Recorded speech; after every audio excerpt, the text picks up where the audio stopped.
Hi students, मैं अश्विन। आज हम सिनोनिम्स एंटोनिम्स का लेक्चर नंबर 32 पढ़ेंगे। चलिए इस सेशन को स्टार्ट करते हैं।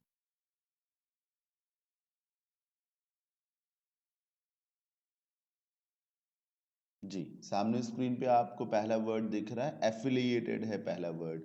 देखिए ईडी लगा हुआ है जिसकी वजह से ये एडजेक्टिव है। आपको इसका सिनोनिम बताना है। एफिलिएटेड का मतलब होता है संबद्ध। ये किसी संस्था के लिए बहुत ज्यादा यूज होता हुआ दिखता है।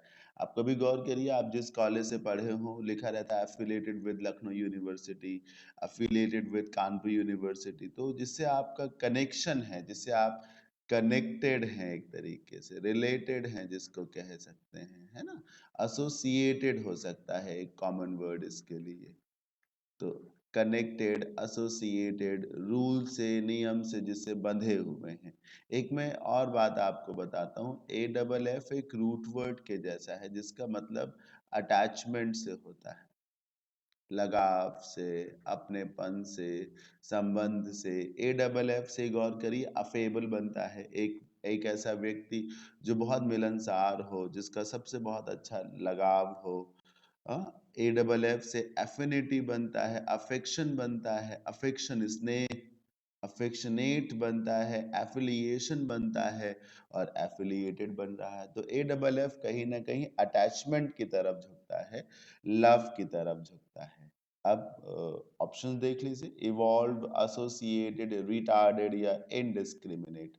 आपको आंसर तो मिल गया, एसोसिएटेड होगा ना, संबद्ध होना, जुड़ा होना, कनेक्टेड होना। एसोसिएटेड एसोसिएशन से बनता है, एसोसिएटेड में A double S root word है जिसका मतलब इकट्ठा करना होता है, असेंबल करना होता है। इसी से देखिए असेंबली बनता है ए डबल एस से। खैर, इवॉल्व, इवॉल्व से बना, इवॉल्व का मतलब विकास करने से है। जो कुछ भी इवॉल्व है वो एक तरीके से डेवलप्ड है, ठीक है।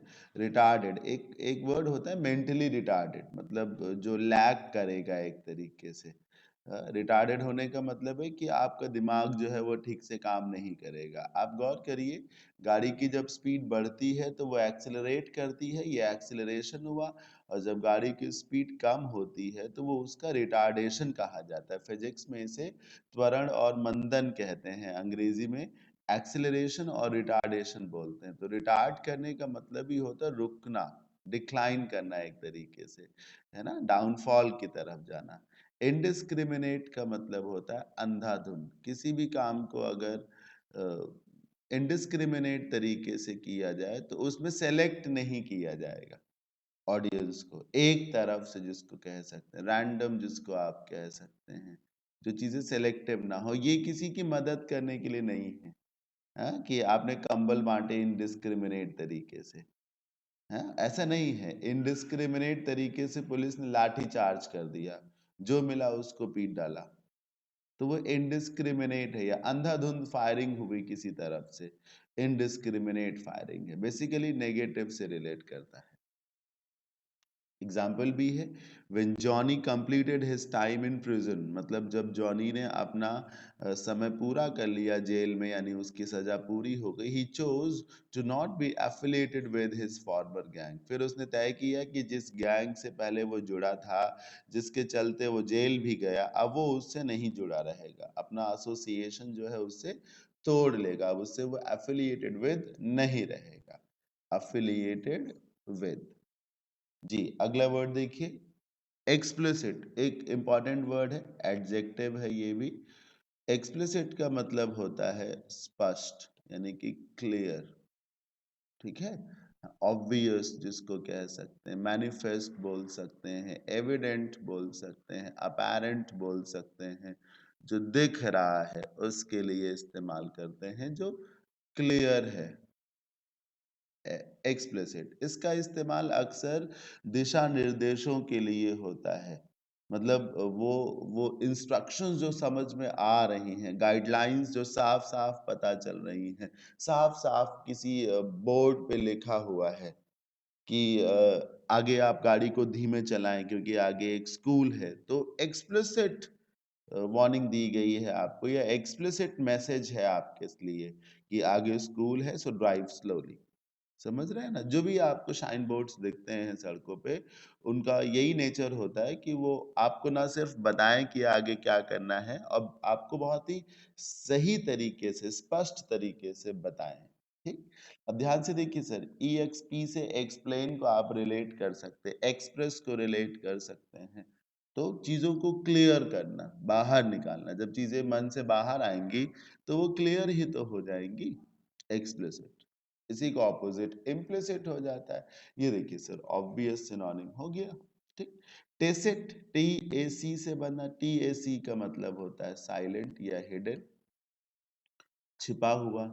जो कुछ भी टेसिट है वो गुप्त तरीके से किया जाएगा, वो लेटेंट है, हिडन है, सीक्रेट है एक तरीके से। ठीक है, इम्प्लाइड हो सकता है, अंदर ही अंदर, पता नहीं चलेगा। टेसिट, टेसिट सपोर्ट, समझ रहे हैं? टेसिट सपोर्ट मतलब आप, जैसे अभी देखिए प्रधानी का चुनाव शुरू होने वाला है, तो आप किसी कैंडिडेट विशेष को अपना समर्थन दें और ये कहें कि मैं ना आपका समर्थन जो है वो खुल के, देखिए मैं आपके समर्थन में नहीं आऊंगा, हाँ लेकिन मेरा समर्थन है आपको, तो वो टेसिट सपोर्ट होगा जिसको कहा जा सकता है। कॉशियस का मतलब अलर्ट हुआ, सतर्क जिसको कह सकते हैं। सस्पिशियस हुआ। एक्स ऑर्बिटेंट वो चीजें हैं जो बहुत एक्सपेंसिव हैं। किसी भी काम के लिए अगर पैसा बहुत ज्यादा खर्च करना पड़े तो वो एक्स ऑर्बिटेंट हो गया। जैसे कि शादी बारात आज के समय में एक्स ऑर्बिटेंट हो गया है, वो एक एक्स्ट्रा वैगेंजा हो गया, बहुत ज्यादा पैसा खर्च होता है। कुछ भी जो एक्स ऑर्बिटेंट है उसमें बहुत सारे पैसे का लेन देन है ना, जरूरत से ज्यादा पैसे का लेन देन है, याद रखिएगा। सिर्फ एक्सप्लिसिट को ही आप ना समझिए, आप टेसिट को भी समझिए, एक्स ऑर्बिटेंट को भी समझिए। एग्जाम्पल देखिए, the label on the pesticide container, pesticide का जो कंटेनर था उस पे जो लेबल लगा हुआ था, मतलब sticker, gives explicit instructions on what one should do in case of accidental consumption. अगर गलती से कोई इस पेस्टिसाइड को कंज्यूम कर ले तो फिर आगे क्या करना चाहिए, इसके बारे में साफ साफ निर्देश दिए हुए हैं। तो एक्सप्लिसिट इंस्ट्रक्शंस दी हुई हैं। We have one more example, उसे पढ़ते हैं। Since the tournament rules are explicit, चूंकि रूल्स एक्सप्लिसिट है, क्लियर है, कुछ भी हिडन एजेंडा नहीं है इसमें, there is no excuse for the athletes actions. हाँ, तो एथलीट्स के एक्शंस के लिए कोई एक्सक्यूज नहीं है। जैसे अभी इंडिया और ऑस्ट्रेलिया के टूर पे है, वहां पर शायद कोविड गाइडलाइंस को ब्रेक करने की बात है, तो वहां का लोकल एडमिनिस्ट्रेशन कह रहा है कि अगर आपको रूल्स फॉलो करने हैं तो फॉलो करिए, अदरवाइज डोंट कम या गो बैक, ये उन्होंने कहा है। तो मतलब उनके हिसाब से सब कुछ एक्सप्लिसिट तो है, everything is clear, you have to abide by all this, मानना है तो मानिए, otherwise go back to your country. खैर जो भी हो, तो एक्सप्लिसिट होने का मतलब है क्लियर होना। अब नंबर 3 देखिए, प्रोस्पेक्टिव, प्रोस्पेक्टिव का रिलेशन संभावना से होता है, डेस्टिनी से होता है ना, सर्टेनिटी से हो सकता है, पॉसिबिलिटी से हो सकता है, जो कुछ संभव है, पॉसिबल है, प्रोस्पेक्टिव। प्रोस्पेक्ट्स होता है, प्रोस्पेक्ट्स। आप कोई भी बिजनेस शुरू करें, किसी भी रास्ते पे जाते हैं तो किसी प्रोस्पेक्ट्स के साथ जाते हैं कि मतलब मैं इस बिजनेस में आना चाहता हूं, तो इस बिजनेस में ग्रोथ के प्रोस्पेक्ट्स क्या हैं, तो विकास की संभावनाएं क्या है, आगे बढ़ने के चांसेस क्या हैं, है ना। तो पॉसिबिलिटीज क्या है एक तरीके से, तो प्रोस्पेक्टिव मतलब पॉसिबल, काफी हद तक फिक्स भी होने से होता है। जो चीज दिखे आपको, जिसके बारे में आपने कुछ इमेजिन कर रखा हो कि यार इतने इतने लोग तो आएंगे ही आएंगे, है ना, तो वो प्रोस्पेक्टिव बायर्स हो गए, प्रोस्पेक्टिव गेस्ट हो गए। जैसे आपने अपने घर पे कोई फंक्शन अरेंज किया और आपने ये सोचा कि यार 200 के आसपास गेस्ट तो आएंगे ही और ये लोग तो जरूर आएंगे, तो ये प्रोस्पेक्टिव गेस्ट हो गए, प्रोस्पेक्टिव गेस्ट हो गए। ये देखिए सरकमस्पेक्ट, सरकमस्पेक्ट एक बहुत स्ट्रॉन्ग वर्ड है जिसको मतलब बोलते हैं अलर्ट होना, ठीक है, वॉचफुल होना। आप परिस्थितियों को भांपते हुए चलेंगे। देखिए सरकमस्पेक्ट में सरकम से सरकमस्टांसेस बनेगा, परिस्थितियां, और स्पेक्ट से स्पेक्टिकल्स बनेगा, स्पेक्ट्स बनेगा चश्मा, जो परिस्थितियों को देख रहा हो। तो जो परिस्थितियों को देख रहा है, आसपास देख रहा है, वो अलर्ट ही तो है, तो सतर्क है, सावधान है ना। हाँ, विजिलेंट है एक तरीके से, जो केयरफुल है पूरी तरीके से, जो कहीं से कैजुअल नहीं है। प्रॉस्परस तो समृद्ध को बोलते हैं, प्रॉस्पेरिटी एक इजी वर्ड है, समृद्ध, रिच जिसको कह सकते हैं, एफ्लुएंट बोल सकते हैं, है ना, वेल्दी बोल सकते हैं। परप्लेक्स्ड, परप्लेक्स से बनेगा, परप्लेक्स का मतलब कंफ्यूजन से होता, पजल से होता, परप्लेक्स्ड होने का मतलब है कि आप कंफ्यूज्ड हैं, आप तय नहीं कर पा रहे कि आपको क्या करना चाहिए। डेस्टिन्ड इसका सही सिनोनिम हो गया, क्योंकि प्रोस्पेक्टिव होने का मतलब है जिसकी संभावना बहुत ज्यादा है, और डेस्टिन्ड डेस्टिनी से बनता है, डेस्टिनी मतलब भाग्य अथवा नियति, भाग्य में जो लिखा है उसके होने की संभावना भी तो बहुत ज्यादा होती है, तो डेस्टिन्ड हो सकता है। एग्जाम्पल देखिए, calculating his prospective earnings for the next 6 months was difficult. कोई व्यक्ति अपनी अगले 6 महीने की संभावित इनकम को कैलकुलेट कर रहा था कि अगले 6 महीने में मैं इतना कमा लूंगा, मतलब इतनी संभावना थी, इतना वो सोच रहा था, लेकिन ये डिफिकल्ट था। क्यों? सिंस बिजनेस टेंड्स टू एब एंड फ्लो, क्योंकि बिजनेस जो है वो लड़खड़ाता रहता ही है, कभी गिरेगा कभी आगे चलेगा। एब एंड फ्लो का मतलब उतार चढ़ाव जिसको कह सकते हैं, ups and downs, ups and downs, उतार चढ़ाव बिजनेस में होते ही रहते हैं। एब एंड फ्लो, गिरना फिर चलना, कम पड़ना फिर तेज बढ़ना।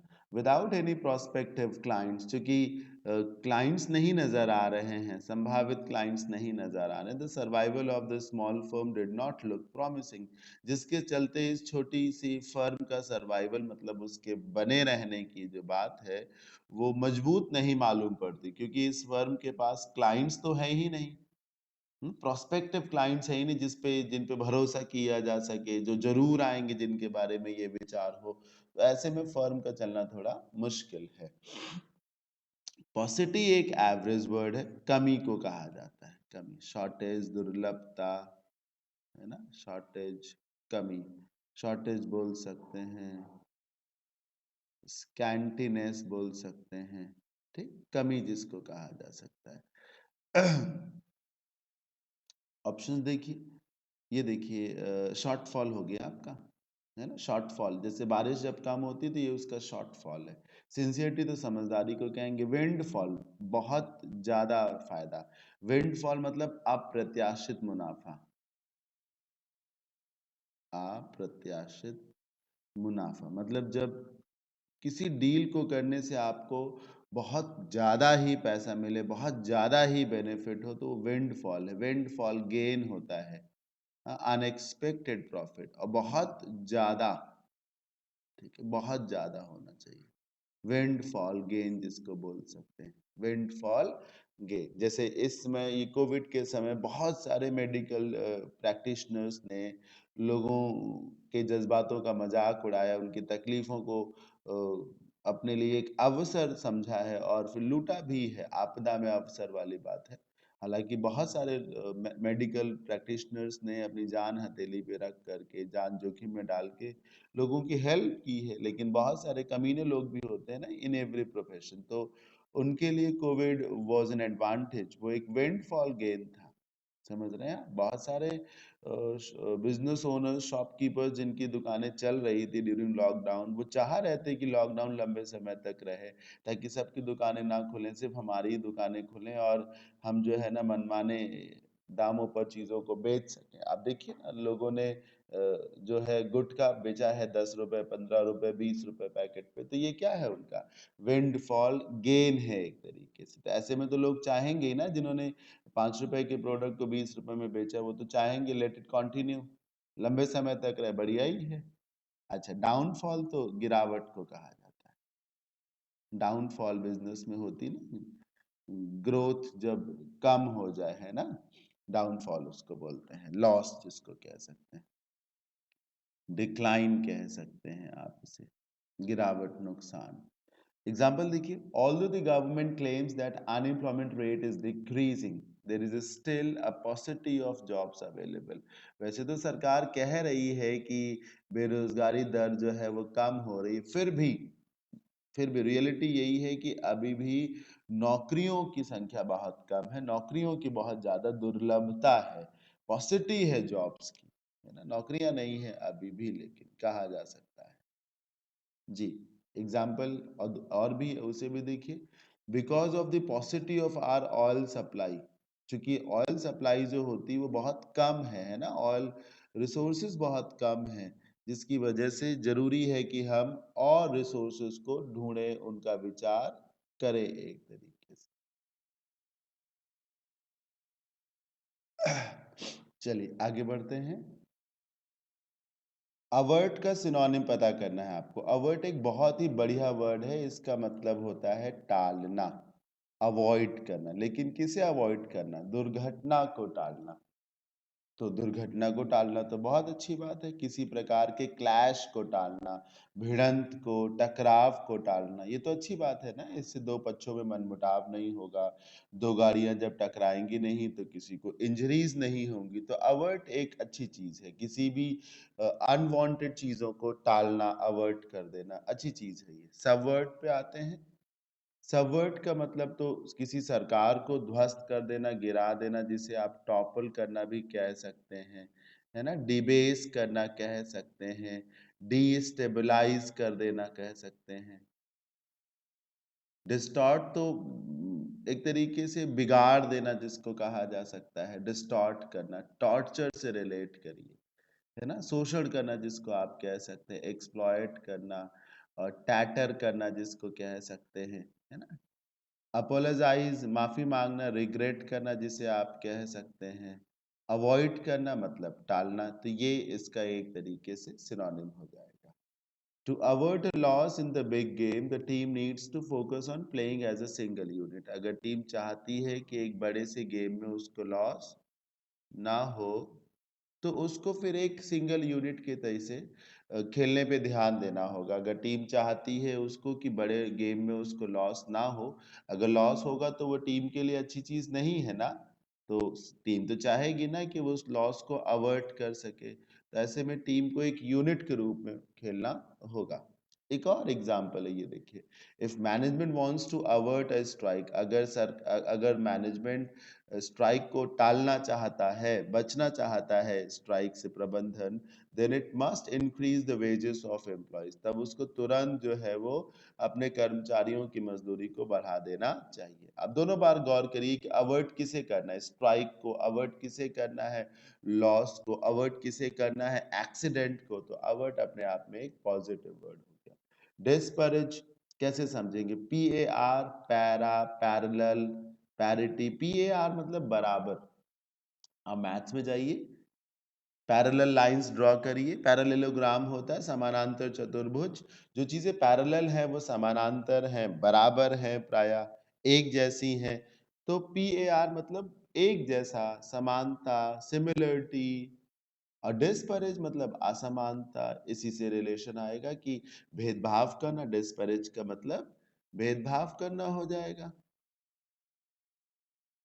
ठीक है, डिस्परेज का मतलब कई बार हतोत्साहित करना भी होता है। अगर आप थोड़ा सा डिस्परेज को इनकरेज से रिलेट कर लो, हतोत्साहित कर, इनकरेज से रिलेट करो। इनकरेज करने का मतलब बढ़ावा देना, डिस्परेज हतोत्साहित करना, भेदभाव करना, है ना। डिस्पैरिटी इसी से तो बनता है सर। डिस्पैरिटी, डिस्पैरिटी का मतलब ही होता है असमानता। पैर मतलब बराबर, डिस्पैरिटी बराबर नहीं है चीजें। तो आपको क्या लगता है, आपको अच्छा एंटोनिम पता करना है, याद रखिएगा। मैन हैंडल, सबसाइड, कॉम्प्लीमेंट हो जाएगा। जब डिस्परेज का मतलब है आप भेदभाव कर रहे हैं, हतोत्साहित कर रहे हैं, मतलब आप किसी व्यक्ति की निंदा ही तो कर रहे हैं ना, उसे क्रिटिसाइज कर रहे हैं, उसे नीचा ही तो दिखा रहे हैं। तो कॉम्प्लीमेंट जब आप देंगे तो उसकी सराहना करेंगे एक तरीके से, है ना, उसकी तारीफ करेंगे, उसका उसे प्रेज करेंगे, एक तरीके से अपलॉड करेंगे, चीयर करेंगे, एक तरीके से सराहना करेंगे उसे। तो ये एंटोनिम हो जाएगा। रैविश तो बहुत स्ट्रॉन्ग वर्ड है, नेगेटिव वर्ड है। इसका मतलब ही होता है सर डिस्ट्रॉय कर देना, बर्बाद कर देना, नष्ट कर देना। रैविज, डिस्ट्रॉय, सैवेज, डिस्ट्रक्ट। ठीक है, डिवास्टेट, बर्बाद कर देना। सब साइड, ध्यान से देखिए सर, सब साइड, सब मतलब कम, कमजोर, जूनियर, सबसाइड, किसी चीज को किनारे कर देना, सबसाइड कर देना, किनारे कर देना, मतलब उसे आज के समय में कम जरूरी मानना। आज उसकी कोई खास आवश्यकता नहीं, इसे उठा के किनारे कर दो, भविष्य में उसकी आवश्यकता पड़ेगी तो हम उसे जरूर यूज करेंगे। सबसाइड करने का ये मतलब है, सेट असाइड कर देना, सबसाइड करना, वैल्यू को कम कर देना, किनारे उठा करके रख देना। अगर सामने एक फाइल रखी है तो उसकी वैल्यू है ना, ऑफिसर के सामने जो फाइल रखी है और कुछ फाइलें अगल बगल रखी हैं, जो सामने फाइल रखी है वही तो वो फाइल है जिसको सबसे ज्यादा अटेंशन ऑफिसर देना चाहता है एज ऑफ नाउ। बाकी फाइल्स को उसने किनारे कर रखा है, उसके लिए वो उतनी इंपॉर्टेंट नहीं है, पॉसिबली लेस इंपॉर्टेंट है, they can be managed later. तो सबसाइड करने का ये मतलब है किसी चीज को किनारे रख देना, है ना, उसकी वैल्यू को कम आंकना। अच्छा,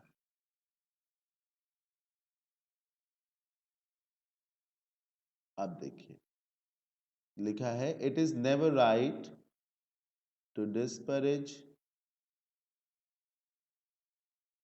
people based on their ethnicity. Ethnicity मतलब उनका पहनावा, वेशभूषा, कहाँ के रहने वाले हैं, कैसी कद काठी है, इस आधार पे उनकी शारीरिक बनावट, भाषा।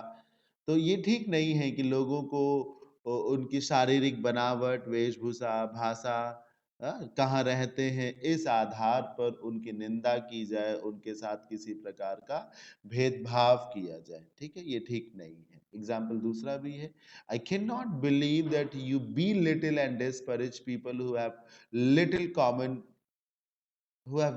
in common with you। कोई कह रहा मुझे यकीन नहीं होता कि तुम ऐसे लोगों को नीचा दिखाते हो, belittle करते हो, उन्हें तुच्छ समझते हो, नीचा दिखाते हो, और ऐसे लोगों को हतोत्साहित करते हो, उनकी आलोचना करते हो, निंदा करते हो, जो तुम्हारे जैसे नहीं है, जिनमें वो चीज नहीं है जो तुम में है, जिनमें वो कॉमन नहीं है तुमसे, जो तुमसे अलग है, तुम्हारे जैसे नहीं है। ये कौन सी बात हुई कि जो तुम्हारे जैसा नहीं है आप उसकी आलोचना करें, ये तो ठीक नहीं हुआ। जी, सामने स्क्रीन पे आपको कुछ दिख रहा है, देखिए ये एक बैच है इडियम्स एंड फ्रेजेस के नाम से। जैसे कि आप सिनोनिम्स एंड एंटोनिम्स बैच के स्टूडेंट हैं, ऐसे ही मेरा एक और बैच है इडियम्स एंड फ्रेजेस नाम से। इसमें टोटल में 100 वीडियो लेक्चर्स होंगे। हर वीडियो सेशन में 1000 idioms and 10 idioms and phrases पढ़ाए जाएंगे, तो टोटल में 1000 इडियम्स एंड फ्रेजेस हो जाएंगे। डिस्कस करने का तरीका मैं हमेशा से ही बेस्ट रखता हूँ अपनी तरफ से, तो वैसे इधर भी रखा जाएगा। हर सेशन का आपको पीडीएफ भी मिलेगा, और सबसे बढ़िया बात यह है कि ये एक्सपायरी डेट इसकी कोई नहीं है, लाइफ टाइम वैलिडिटी के साथ है। आप जब तक इसका बेनिफिट लेना चाहें बेशक ले सकते हैं, जरूर ले सकते हैं। कैसे बाई करना है ये सारी डिटेल्स आपको यहाँ पे देखिए सब दी हुई हैं। ठीक, हाँ, फिर भी आपको कोई कंफ्यूजन होता है, ये नंबर दिया हुआ है, ये नंबर दिया हुआ है, आप इसको या इसको डायल करिए, आपको सारी इंफॉर्मेशन दे दी जाएगी। जी, नंबर 7, ऑगमेंट। ऑगमेंट का मतलब होता है बढ़ाना, इंक्रीज करना। ऑगमेंट एक वर्ब है, बढ़ाना, इंक्रीज करना, सब्सटैंशिएट जिसको कहा जा सकता है, इंक्रीज करना, बढ़ाना, डेवलप करना, फ्लरिश करना, ऑगमेंट, बढ़ाना। अब देखिए, सब्लिमेट, डिक्रीज, इनग्रेटिएट और डिफेंड। तो डिक्रीज होगा ना, क्योंकि आपको ऑपोजिट चाहिए ना। तो ऑगमेंट का मतलब तो बढ़ाना हुआ, इंक्रीज करना, स्पीड अप करना, और डिक्रीज मतलब कमी लेकर के आना, तो डिक्रीज इसका सही एंटोनिम हो जाएगा। डिफेंड मतलब बचाव करना, है ना, शील्ड का काम करना, एक तरीके से डिफेंड करना, किसी चीज के समर्थन में उतरना, किसी का साथ देना, डिफेंड करना, या कई बार अपने आप को डिफेंड करना हो सकता है। इनग्रेटिएट, देखिए ग्रैट एक रूट वर्ड है, ग्रैट एक रूट वर्ड है जिसका मतलब ही होता है सर एहसान, एहसान। ठीक, एहसान, इसी से ग्रेटफुल बनता है, इसी से ग्रैटिट्यूड बनता है। ठीक, ग्रैटिफिकेशन बनता है, ग्रेटिफाई बनता है। ग्रैट का मतलब ही होता है एहसान, परोपकार, मदद, हेल्प, असिस्टेंस। इनग्रेटिएट करने का मतलब है किसी से मदद लेना, अपनी मदद ले, अपने लिए मदद लेना एक तरीके से। इनग्रेटिएट योर सेल्फ मतलब किसी की मदद करना नहीं बल्कि किसी से मदद लेना। सीक फेवर जिसको कह सकते हैं। एक होता है डू फेवर, जब आप किसी की मदद करेंगे। एक होता है सीक फेवर, जब आप किसी से मदद मांगेंगे। एक होता है जब आप उधार देंगे तो लेंड करते हैं, एक होता है जब आप उधार मांगेंगे तो आप बोरो करते हैं। तो इनग्रेटिएट करने का ऐसा ही मतलब है कि आप कुछ मांग रहे हैं, किसी से कोई मदद मांग रहे हैं, दे नहीं रहे हैं। ठीक है जी। एग्जाम्पल देखिए, because I want to augment my income, क्योंकि मैं अपनी इनकम को बढ़ाना चाहता हूँ, बढ़ाना चाहता हूँ। I am thinking about getting a second job, मैं सोच रहा हूँ कि कोई और नौकरी भी मैं कर लूँ। The general has decided to augment his force, general जो सोल्जर में हेड हो उसको जनरल कहेंगे। तो जनरल ने तय किया है कि वो अपनी फोर्सेस को ऑगमेंट करेंगे, मतलब संख्या बढ़ाएंगे। अभी अगर 10,000 जवान हो तो वो 12,000 करेंगे। by bringing in 10,000 additional soldiers, 10,000 और बढ़ाएंगे वो, है ना। ब्रिंगिंग इन लाएंगे, 10,000 अतिरिक्त सोल्जर्स को वो लेकर आएंगे। तो ऑगमेंट करेंगे एक तरीके से, ऑगमेंट बढ़ाना। अब आप इसे कैसे याद कर सकते हैं? वैसे तो कोई सीधा तरीका तो नहीं है, लेकिन आप इसे अगस्त से रिलेट कर लीजिए सर। जो मंथ होता है ना अगस्त, अगस्त आगे की ओर जाता है। तो आप जब जनवरी से चलेंगे तो अगस्त जो है वो पीछे के महीने में नहीं है ना, आगे के महीनों में है, आगे की तरफ बढ़ेगा। अगस्त आगे की तरफ बढ़ेगा। वैसे ऑगमेंट भी आपको आगे की ओर बढ़ना है, बढ़ाना है एक तरीके से। ठीक है, ये तरीका हो सकता है कि आप अगस्त से रिलेट कर लें। जैसे अगस्त महीनों में आगे बढ़ता है अगस्त, वैसे ही आप ऑगमेंट जब करेंगे तो आगे बढ़ेंगे, बढ़ाएंगे। इग्नोमिनियस मतलब जिसमें बेइज्जती जैसी हो, शेमफुल हो जो चीज। इग्नोमिनी मतलब बेइज्जती से रिलेट करता है, डिफेम से रिलेट करता है। तो जो डिफेमेटरी है एक तरीके से, बेइज्जती जैसा है, जो कुछ भी डिसग्रेसफुल है एक तरीके से, है ना, जिसमें इंसल्टिंग है, हाँ ह्यूमिलिएटिंग है, जिसमें इंसल्ट जैसी चीजें हैं, बेइज्जती जैसी चीजें। इग्नोमिनियस ओकेजन या इग्नोमिनियस स्टेट मतलब जब बड़ी बेइज्जती हो रही हो। तो अब आपको किसको चूज करना चाहिए ऑपोजिट में? बताइए आप, सोचिए। ऑनरेबल, वल्नरेबल, वैल्यूएबल या फिर डिजायरेबल? बेहतर होगा कि आप ऑनरेबल को चूज करें, क्योंकि जब इग्नोमिनियस में इंसल्ट हो रही है, ऑनरेबल स्टेट में क्या होगा? बेइज्जती नहीं होगी, वहां तो सराहना होगी, प्रशंसा होगी एक तरीके से, है ना। वल्नरेबल जो चीजें अनसेफ हैं, संकटग्रस्त हैं, फ्रेजाइल हैं एक तरीके से, जिन्हें कभी भी नुकसान हो सकता है, जो प्रोन है, जो सेंसिटिव हैं, संवेदनशील है एक तरीके से। ठीक है। जैसे हमारी बॉडी के कुछ पार्ट्स वल्नरेबल होते हैं, वो उतना स्ट्रांग नहीं होते, अगर उधर हिट किया जाए तो हमें जरूर चोट लगेगी, जल्दी चोट लगेगी। तो वल्नरेबल हो गया एक तरीके से, सेफ ना होना जिसको कहा जा सकता है। जैसे जंगल में हिरन हमेशा वल्नरेबल है, वो सेफ कहाँ है, वो तो एक कमजोर प्राणी है ना। वैल्यूबल जो चीजें उपयोगी हैं, है ना, हाँ, जिनकी जो यूजफुल है, जो इम्पोर्टेंट है एक तरीके से, वो वैल्यूबल हो गई। डिजायरेबल जो चीज इतनी अच्छी है कि आप चाहेंगे कि वो आपकी हो, desirable. Capable of being desired, capable of being desired, जो चीज बहुत अच्छी है जिसके चलते आप चाहते हैं कि वो आपकी हो तो बेहतर है। Because he divorced his wife and later married her sister, क्योंकि उसने अपनी वाइफ को डिवोर्स दे दिया, उसे तलाक दे दिया, और बाद में जाकर के उसी की सिस्टर से शादी कर ली। Henry has an ignominious reputation among the towns people. ऐसा होगा ही होगा, आपने अपनी वाइफ को डिवोर्स किया, दैट इज समथिंग एल्स, लेकिन आपने बाद में जाके उसी की सिस्टर से शादी की, इससे तो लोग आप पे कीचड़ उछालेंगे, लोग आपकी बेइज्जती तो करेंगे ही करेंगे। तो हेनरी की रेपुटेशन बड़ी ही खराब है, इग्नोमिनियस रेपुटेशन है एक तरीके से। मतलब खराब रेपुटेशन है।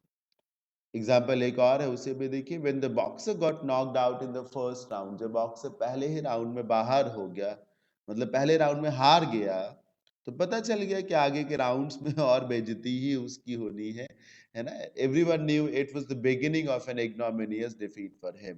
पहला ही राउंड जब वो हार गया तो आगे 2 और राउंड्स होने थे। तो ये लगने लगा कि जब पहले राउंड में इस कदर हार गया तो आगे अब सिर्फ उसकी बेइज्जती ही होनी है, उसे हारना ही है और बहुत ही बुरी तरीके से उसको हारना है। कल्टीवेटेड मतलब जो सभ्य हो, जो चीजें कल्टीवेटेड होती हैं वो सॉफिस्टिकेटेड होती, कल्चर्ड जिसको आप कह सकते हैं, है ना, डिसिप्लिन्ड जिसे आप कह सकते हैं, कर्टियस बोल सकते हैं, डिसिप्लिन्ड, कर्टियस, पोलाइट, विनम्र, सिविलाइज्ड जिसको आप कह सकते हैं, सभ्य होना चाहिए। ठीक, कल्टीवेटर से रिलेट कर लीजिए सर, खेत को कल्टीवेटर से जब जोता जाता है तो वो अच्छा लगने लगता है ना। ऐसे वो ऊट पटांग उबड़ खाबड़ पड़ा हुआ है, गंदा सा पड़ा हुआ है, फिर जब हल से उसी जमीन को जोत दिया जाए, एक खेत को हल से जोत दिया जाए तो वो कितना सुंदर लगने लगेगा खेत, कितना बढ़िया लगने लगेगा खेत। तो वो कल्टीवेटेड हो गया, सभ्य हो गया, अच्छा लग रहा है वो, ऊट पटांग नहीं लग रहा है। आपको ऑपोजिट चाहिए सर, क्रूड को इस्तेमाल करिए। क्रूड का मतलब ही होता है जो चीजें रिफाइंड नहीं है।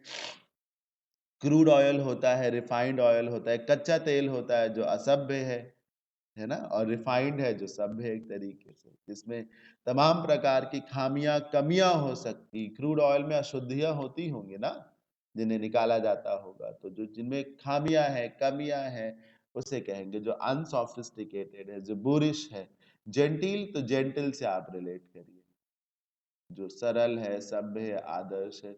स्वेव भी कल्टीवेटेड का सिनोनिम है, रिफाइंड भी सिनोनिम है, इत्तेफाक से ना सर, ये तीनों वर्ड्स उसके सिनोनिम ही हैं कल्टीवेटेड के। एक्सक्यूज मी।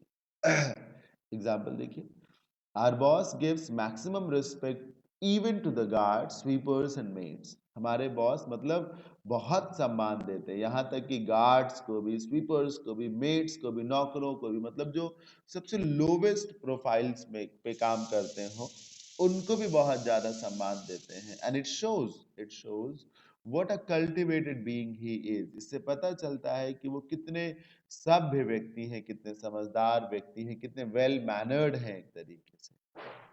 एक और वर्ड है इम्पर्टिनेंट, उसको देखिए। इम्पर्टिनेंट का मतलब होता है गैर जरूरी, असंबद्ध जिसको कहा जा सकता है। इम्पर्टिनेंट, पर्टिनेंट का मतलब होता है रिलेटेड, और इम्पर्टिनेंट का मतलब है जो रिलेटेड नहीं है, जो इररेलेवेंट हो सकता है, इररेलेवेंट हो सकता है। स्पेलिंग देखिए, फिर से मैं लिख देता हूँ, इररेलेवेंट हो सकता है, डिस्कनेक्टेड हो सकता है ना,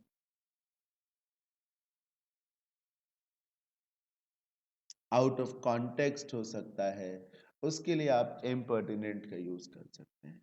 अब आप देखिए, इंसोलेंट, इम्प्यूडेंट, चीकी और कर्टियस, ये कुछ वर्ड्स हैं। एग्जांपल्स देखिए, अभी आपको पता चल जाएगा। Because he is generally disrespectful and impertinent with peers and customers। अब आप समझिए, यहाँ impertinent का मतलब असंबद्ध कम है, बल्कि रूड से है। किससे है सर? रूड से है। अब रूड का ऑपोजिट क्या है सर? कर्टियस। इसीलिए मैंने कहा था कि आप एग्जाम्पल को देखिए यहाँ पर है। वैसे तो इम्पर्टिनेंट का मीनिंग यही है जो मैंने आपको बताया, लेकिन यहाँ पर रूड है, हार्श है एक तरीके से। तो चूंकि वो अपने साथियों, पीयर्स, साथियों को बोलते कस्टमर्स, तो कस्टमर्स हो गए, उनके प्रति हमेशा जो है वो अच्छे से पेश नहीं आता है, डिसरिस्पेक्टफुल है, सम्मान नहीं करता, रूड रहता है। He has lost 4 jobs with in the past year, जिसके चलते पिछले 1 साल में उसकी 4 नौकरियां जा चुकी हैं। क्योंकि जब आप कस्टमर से और साथियों से ढंग से पेश नहीं आएंगे तो आपका बॉस आपको क्यों रखेगा, है ना। तो इंसोलेंट का मतलब भी होता है जो हार्श है एक तरीके से, जो बदतमीज है, दुष्ट है। इम्प्यूडेंट का मतलब भी यही होता है, जो दुष्ट है, बदतमीज है एक तरीके से, जिद्दी हो सकता है। चीकी भी चिड़चिड़े को कहा जाता है। तो ये तकरीबन एक जैसे ही वर्ड्स हैं। एग्जाम्पल एक और है, वो भी देखिए। while he never intended his remark to be impertinent, वैसे उसने ये कोशिश की थी, उसकी कभी ये मंशा नहीं थी कि उसके जो शब्द हैं वो किसी को चुभें, किसी को तकलीफ दें, किसी को हर्ट करें। वो नहीं चाहता था कि वो हर्ट करे, इम्पर्टिनेंट हो। he found that lot of people had been offended by what he said, लेकिन उसे पता चला, उसे बाद में एहसास हुआ कि बहुत से लोग उसके इन्हीं शब्दों से ऑफेंडेड हुए हैं, उन्हें खराब लगा है, गुस्सा आई है उन्हें। वैसे उसकी कभी ये मंशा नहीं थी कि कोई उसकी बातों से उसको उसको आहत हो, उसको कोई किसी को उसकी बातें खराब लगे एक तरीके से, इम्पर्टिनेंट हो। कुछ टेक अवेज हैं, मतलब जो खास वर्ड्स हैं आज के सेशन के, जैसे उसमें एक इनडिस्क्रिमिनेट था, अंधाधुंध जिसको मैंने बताया आपको, रैंडम, है ना, अंधाधुंध एक तरफ से, सरकमस्पेक्ट, अलर्ट जिसको मैंने बताया, वॉचफुल, सबसाइड किसी चीज की वैल्यू कम करना, एक्सऑर्बिटेंट बहुत ज्यादा खर्चीला, एक्सपेंसिव, विंडफॉल बहुत ज्यादा लाभ होना विंडफॉल में आएगा, सब्लिमेट मिला देना एक तरीके से, टेसिट, टेसिट का मतलब होता है एक तरीके से गुप्त, इम्प्लाइड जिसको आप कह सकते हैं, सबवर्ट गिरा देना, डिसमिस कर देना, डिसमेंटल कर देना, डिबेस कर देना, ठीक है, टॉपल कर देना, संस्थान को, संस्था को अल्पमत में ले आना, वल्नरेबल, अनसेफ, है ना। तो ये कुछ अलग से वर्ड्स हैं जो मैंने आपको बताए, उन्हीं में ये कुछ ज्यादा अच्छे वर्ड्स हैं, तो ये मैंने अलग रख दिए आपके लिए। तो इस तरीके से ये सेशन ओवर हो जाता है। होपफुली आप सबने एंजॉय किया होगा, बहुत कुछ गेन किया होगा आज के सेशन में। फिर मिलेंगे अगले सेशन में। Thank you so much, bye bye, take care.